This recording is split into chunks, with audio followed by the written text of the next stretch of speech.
Қайырлы күн, құрметті балалар. Балалар, суретке қарап, бүгінгі сабағымыздың тақырыбын ашыңдар. Посмотрите, ребята, на рисунок и скажите тему сегодняшнего урока. Молодцы! Тема сегодняшнего нашего урока бұл қандай гүл.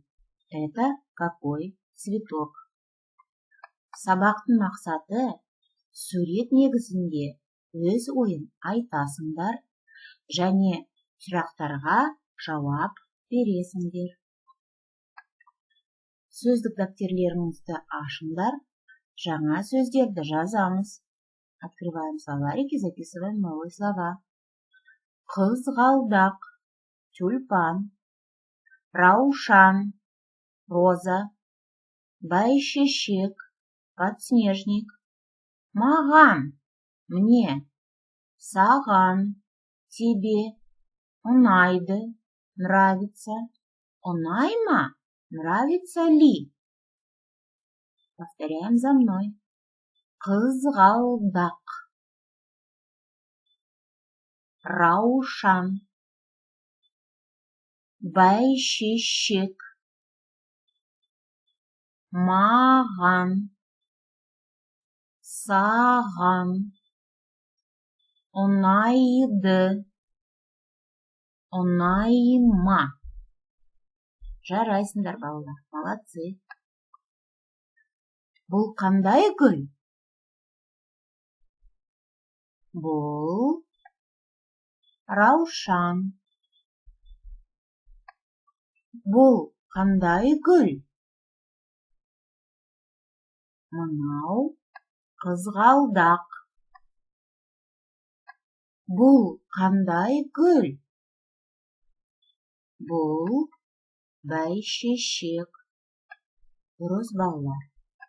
Ал қазір дұрыс айтайық. Бәйшешек, қызғалдақ, маған ұнайды.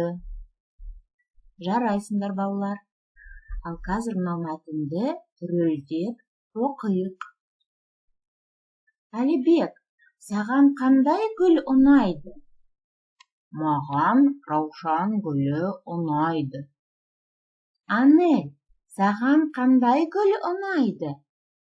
Маған қызғалдақ гүлі ұнайды. Саша, саған қандай гүл ұнайды? Маған бәйшешек гүлі ұнайды. Бұл мәтінді рөлдеп оқыңдар. Прочитайте, ребята, этот текст по ролям. Можно со своими родителями, а можно со своими братьями и сестрами.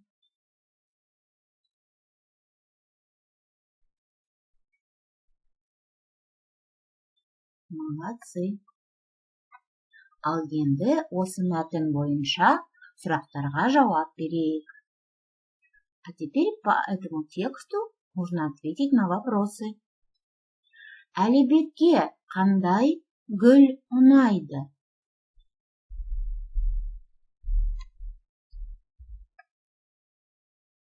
Әлібекке раушан гүлі ұнайды. Анельге қандай гүл ұнайды?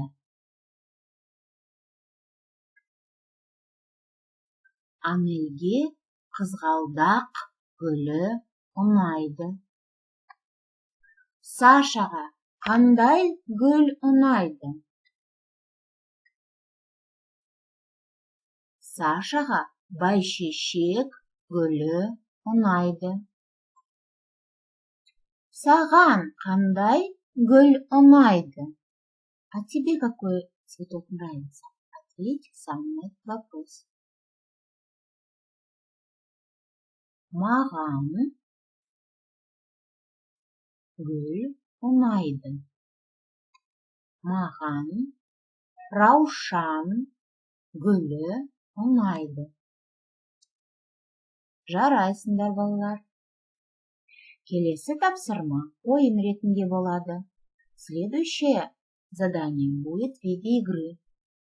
Бірінші бағанға қарап, артық сөздерді табыңдар. Артық сөзді табыңдар. Посмотрите на первое задание. Здесь есть лишнее слово. Найдите его, пожалуйста.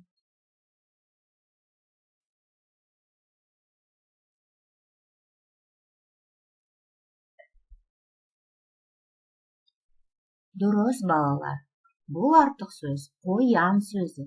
Өйткені бәйшешек, раушан, қызғалдақ ол гүлдер. Правильно, ребята, лишним словом будет қоян. Потому что бәйшешек, раушан, қызғалдақ это цветы, гүл. Келесі бағанда артық сөзі табыңдар.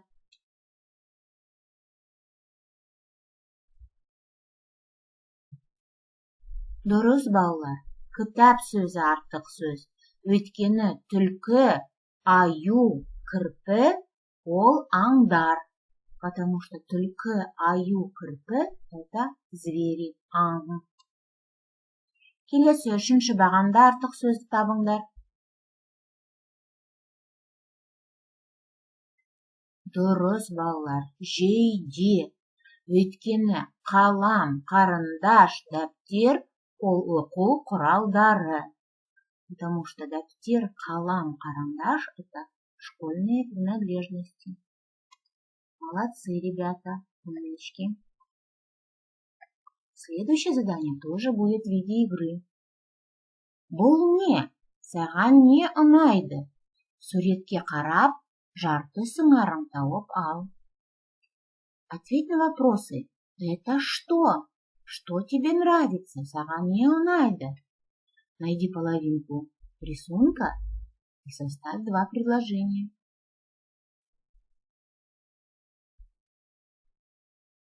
Бұл не? Бұл доп. Саған не ұнайды? Маған доп ұнайды. Бұл не? Бұл қоян. Саған не ұнайды? Маған қоян ұнайды. Бұл не? Бұл бәйшешек. Саған не ұнайды? Маған бәйшешек ұнайды. Бұл не? Бұл қызғалдақ. Саған не ұнайды? Маған қызғалдақ ұнайды. Бұл не, балалар? Бұл шар. Саған не ұнайды? Маған шар ұнайды. Бұл не? Бұл қызғалдақ. Саған не ұнайды? Маған қызғалдақ ұнайды. Бұл не? Бұл аю. Саған не ұнайды? Маған аю ұнайды. Жақсы, балалар, керемет. Келесі өлеңді оқып жаттығайық. Мен оқим, сендер қайталайсыңдар. Я прочитаю, ребята, стихотворение, а вы повторяете за мной. Қырда шешек гүл ашып,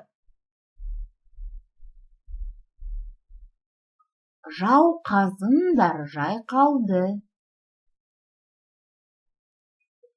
Көк шалғынмен оласып, самал желмен шайқалды. Ал енді хормен оқиық.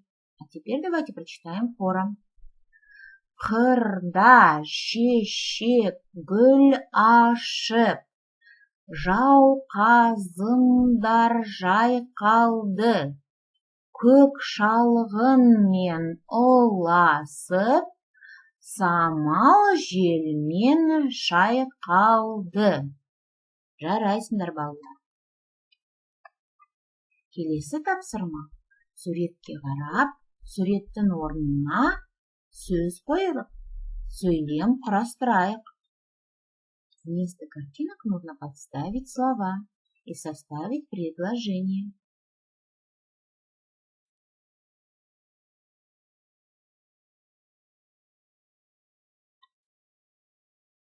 Жақсы балалар, маған бәйшешек ұнайды.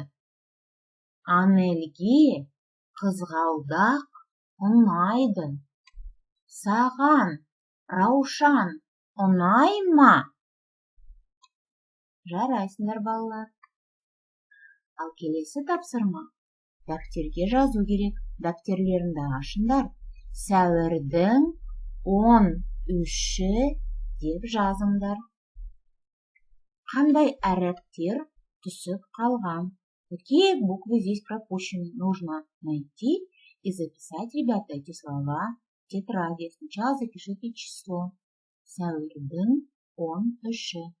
Затем через запятую запишите эти слова, вставьте пропущенные буквы. Жақсы. А сейчас опять игра, ребята. Гүл сөзінен басталатын қыздардың аттарын айт. Назови слова, имена девушек, в которых есть слово «гүл». Подумайте немножко, в каких именах девушек, казашек, есть слова «гүл». Давайте-ка проверим. Биби гүл, Ай гүл, Айна гүл, Жума гүл, Анар гүл, Гүлнұр, Гүлнар, Гүлжан, Гульсана. Есть еще много имен, в которых есть слово «гүл». На этом наш урок закончен. Сау болыңдар, балалар. Назарларыңызға рахмет.